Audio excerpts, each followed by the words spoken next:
fungsi sunnah terhadap Al-Quran. Ya, ada 5 nanti kita akan bahas satu persatu. Yang intinya fungsi atau kedudukan as-sunnah itu sebenarnya adalah sebagai penjelas, ya, cuklak lah kalau dalam bahasa kita, petunjuk pelaksanaan dari Al-Quranul Karim. Ya, yang pertama, fungsi sunnah terhadap Al-Quran adalah menguraikan keumuman atau mujmal Al-Quran, menguraikan atau memperinci, ya, karena banyak sekali di dalam Al-Quranul Karim hal-hal yang terkait dengan perintah ibadah misalnya itu masih umum, ya, masih umum. Jadi hanya berupa perintah saja, tapi tidak dijelaskan bagaimana tata cara pelaksanaannya. Ya, misalnya tentang sholat. Kalau Bapak cari tentang sholat di dalam Al-Quranul Karim, itu hanya perintah saja. Wa aqimus sholat wa atuz zakat. Banyak ayat-ayat yang mengandung kalimat ini. Ya, tegakkanlah sholat dan tunaikanlah zakat. Ya, wa aqimus sholat wa atuz zakat warka'u ma'ar raki'in. Al-Baqarah 43. Tegakkanlah sholat dan tunaikanlah zakat dan rukuklah bersama orang-orang yang ruku. Ya, ini ayat yang menjadi dalil tentang keutamaan sholat berjamaah di masjid. Ya. Pertama perintah sholat, kemudian menunaikan zakat, kemudian tentang sholat berjamaah di masjid. Warka'u ma'ar raki'in. Udah sebatas itu saja, Pak. Atau di dalam beberapa ayat yang berupa kalimat berita, bukan kalimat perintah, tapi dia bermakna perintah. Ya, kalimat berita, tapi bermakna perintah. Ini kan pernah saya sampaikan bahwa perintah itu tidak selalu bersifat sebuah kalimat yang mengandung apa, kalau di dalam bahasa Arab, dalam istilah nahwu shorof itu disebut dengan fi'il amr. Fi'il amr itu kata perintah. Ya, tidak semuanya perintah dalam Al-Quran itu berupa fi'il amr, ya, berupa kalimat perintah, tapi banyak yang bersifat kalimat berita. Inna sholata kanat 'alal mu'minina kitaban mawquta. Ya, sesungguhnya salat itu bagi orang-orang beriman telah ditetapkan waktunya. Ya, kitaban mawquta, telah ditetapkan waktunya. Artinya wajib salat itu. Tapi ya sebatas itu, Pak.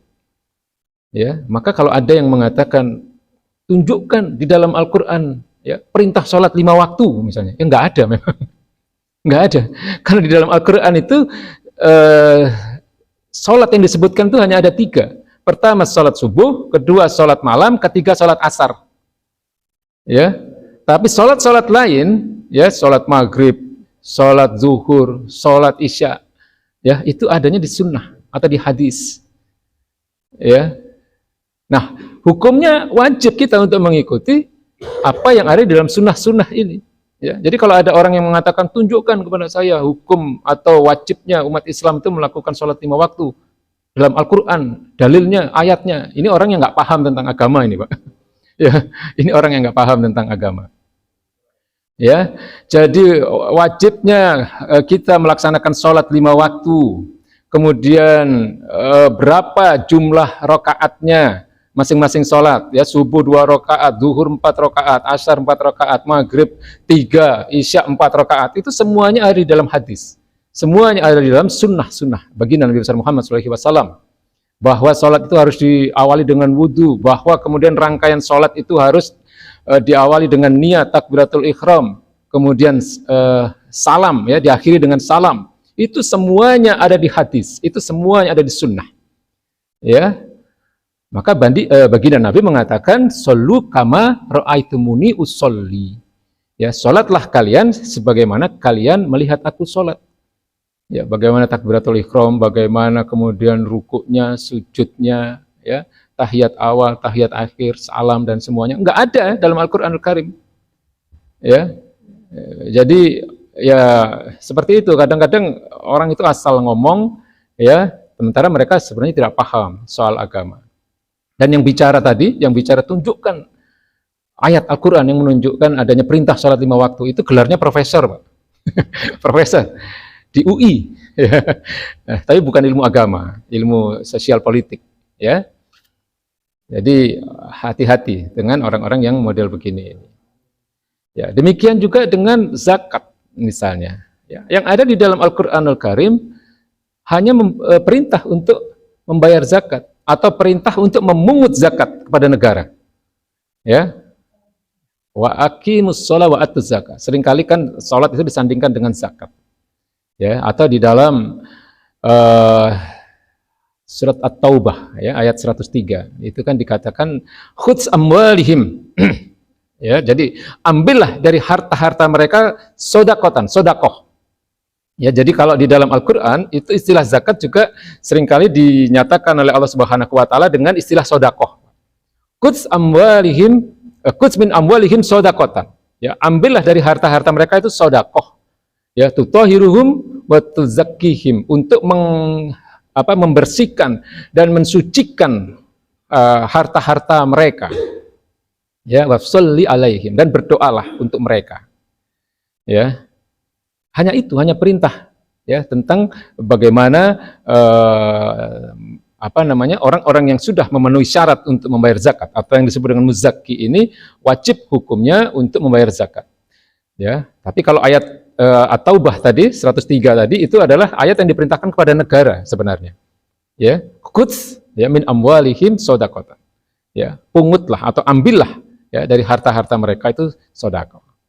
Ya, atau ada juga di dalam Al-Qur'anul Karim tentang siapa yang berhak ya menerima zakat itu. Ya, 8 asnaf yang ada di dalam surat At-Taubah ayat 60. Ya, dikatakan oleh Allah Subhanahu wa taala, innamas shadaqatul lil fuqara wal masakin wal amilin ya alaiha. Kemudian sesungguhnya sedekah atau zakat itu adalah untuk al fuqara ya, kaum fakir. Kemudian miskin, kemudian amil ya, kemudian al muallafati qulubuhum ya, orang-orang muallaf, orang-orang yang dilembutkan hatinya. Maksudnya orang-orang yang baru masuk Islam. Ya, orang-orang yang masih belum terlalu banyak mengenal Islam, ya, mereka berhak menerima zakat itu. Kemudian wafir riqab, ya, budak. Kemudian al-gharimin, orang-orang yang mempunyai hutang. Ya, wafis sabilillah, orang-orang yang berada dalam perjalanan, musafir, wabnis sabil. Ya, dan orang-orang wafis sabilillah, orang-orang yang berjihad. Ya, wabnis sabil, orang-orang yang dalam perjalanan. Ya, 8 asnaf. Tapi kemudian Allah katakan faridatan minallah. Itu semua adalah wajib, di mana kewajiban itu datangnya dari Allah Subhanahu wa taala. Ya. Jadi ini ayat hanya mengandung perintah saja. Ya, perintah. Tapi berapa besarnya, sekian persennya, haulnya, berapa lama harus dibayarkan, kapan bayarnya? Ya, seperti zakat fitrah itu kan wajib membayarnya itu kan harus sebelum pelaksanaan sholat Idul Fitri ya.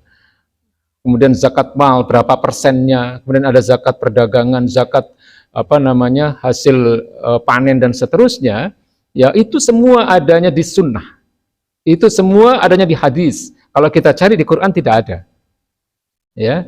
Maka dikatakan di sini bahwa fungsi as-sunnah yang pertama adalah menguraikan atau memperinci keumuman ya, atau mujmal ya. Jadi ada perintah-perintah yang sifatnya umum ya dan banyak ya, seperti haji juga begitu, Pak. Ya, haji itu kalau kita melihat dari Al-Qur'an itu ya perintah saja sifatnya, watimul hajj wal umrata ya lillah. Jadi sempurnakanlah haji itu dan umrohmu hanya untuk Allah Subhanahu wa taala.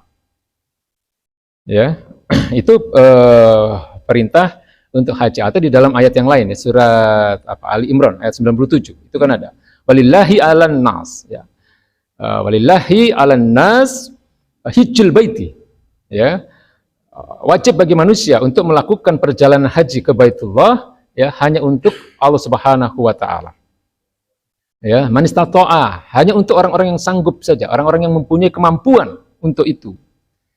Ya, jadi ini perintah kan, ya. Tapi bagaimana proses rangkaian tata cara pelaksanaan ibadah haji, semuanya ada di hadis, semuanya ada di sunnah. Ya, bagaimana harus berihram, bagaimana kemudian mikotnya harus dimulai dari mana, kemudian bagaimana tata cara tawaf, sa'i, kemudian wukuf di Arafah, ya, lontar jumroh, kemudian mabit di Muzdalifah dan seterusnya, sampai tahalul, itu semuanya ada di sunnah, semuanya ada di hadis. Ya, nah maka tidak mungkin orang bisa beragama ini tanpa berpegang kepada as-sunnah. Ya, maka para ulama mengatakan al-isnadu minad din. Ya, al-isnad. Al-isnad itu artinya sanad atau periwayatan. Maksudnya adalah hadis. Hadis itu adalah bagian dari agama ini.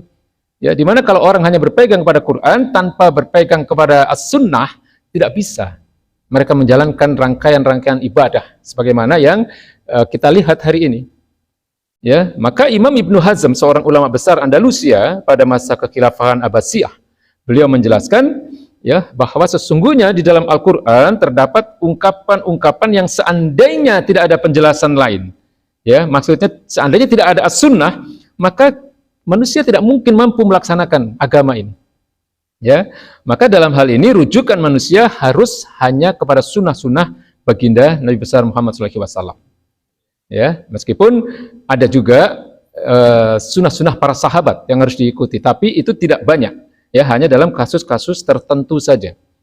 Ya, tapi mayoritas ya di dalam beragama ini semua harus kembali dan wajib kembali kepada sunnah baginda Nabi besar Muhammad SAW. Ya, jadi memang sunnah itu kan ada dua, Pak. Ya, sunnahnya baginda Nabi dan sunnahnya para sahabat. Wajib mengikuti sunnahnya para sahabat juga. Ya, tapi tidak terlalu banyak. Ya, jadi kesimpulannya satu ya di dalam pembahasan kita tentang fungsi sunnah terhadap Al-Quran, ya atau fungsi atau kedudukan as-sunnah terhadap Al-Quran adalah menguraikan ya atau memperinci hal-hal yang terkait dengan syariat yang masih bersifat umum, ya perintah-perintah ibadah khususnya yang masih bersifat umum semuanya dirinci di dalam as-sunnah, ya di dalam al-hadis. Maka keterikatan kita terhadap as-sunnah itu sama, ya besarnya terhadap keterikatan kita dengan Al-Quranul Karim sama besarnya, tidak ada perbedaan.